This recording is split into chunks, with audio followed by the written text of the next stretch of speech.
আমরা পৌঁছে দিলাম। সিটি কর্পোরেশনের টিম আসবে, বাংলাদেশ সেনাবাহিনী, বাংলাদেশ পুলিশ, র্যাবের টিমও আসবে এখানে, এসে আপনাদেরকে এই একই কথা বলে যাবেন।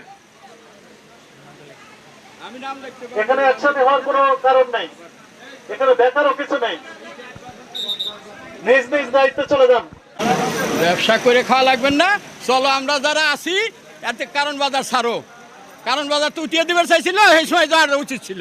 কারণ বাজার উঠিয়ে দেবার চাইছিল, চলে গেলেই ভালো হইতো, একটা করেই খাওয়া যেত। বা লিভার মিলে এত দেওয়া লাগে, একটা মাল কিনে আরতদারি দেওয়া লাগে না আমার বাহের আরত।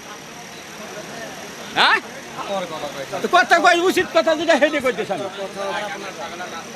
হ্যাঁ ঘর আমার না, কিছু না, আমি মাল বেশি আরতদারি কয়টা বেশি 12,000 বেশি নাই, 10,000 জরিমানা দিলিয়া সাহেব বসে। আমাদের জোট নাই তো, আমাকে জোট থাকি ঠিক হইতো।